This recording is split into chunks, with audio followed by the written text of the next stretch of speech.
historically, Swisscontact has been partnered with Palladium across different countries for different projects over the last few years.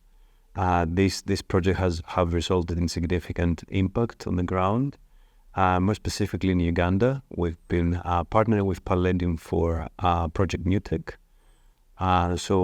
Given the successful results and the good collaboration, it was of strategic importance to continue partnering, to take this project to a whole new level through the Climate Smart Jobs project. As you know, climate change has been a significant trend affecting the lives of millions of smallholder farmers globally, but especially in Uganda. I was looking at some statistics the other day. It seems like soil erosion is accounting for about 17% loss of GDP. Obviously, we have severe droughts, floods in Uganda, among other climate change impacts. Hence, it's vital for every project to include significant climate change-related interventions to be able to provide better livelihoods and more resilient livelihoods for farmers. People still need to be sensitized on the importance to integrate climate change with other dimensions such as food security, such as adaptation to climate change, increase of incomes, among others. So we need to place more effort in actually integrating this into any future programming. Just north of 50% of the population in Uganda is women. So I think it's really important from a numbers perspective to really explicitly focus on the gender aspect. It's really important to highlight that a number of women, millions of women in rural areas lack opportunities, like access to credit, access to skills, access to markets.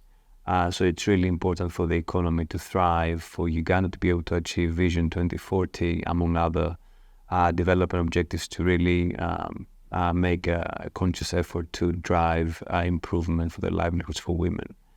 Importantly, looking at some of the statistics in the country, only about 15% of women are in senior management positions.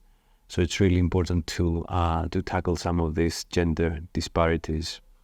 Now focusing on the refugee angle, clearly Uganda is among the largest refugee hosting countries globally. And if I'm not mistaken, perhaps the largest or the second largest in Africa. At the same time, Uganda, the Uganda government policy is really, really liberal and progressive.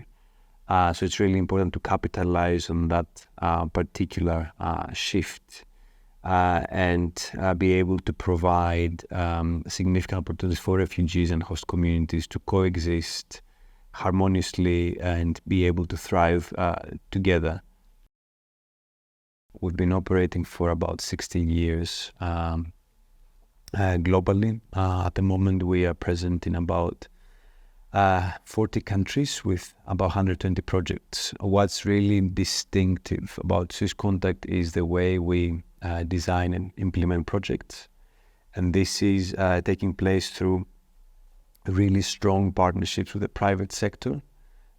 So we act a little bit as a facilitator, as the intermediary between the target groups that may be women, refugees, smallholder farmers, and the businesses. And we're trying to essentially increase and enhance the competitiveness of the businesses, of government departments, of local district governments, to provide better services and products to the target beneficiaries.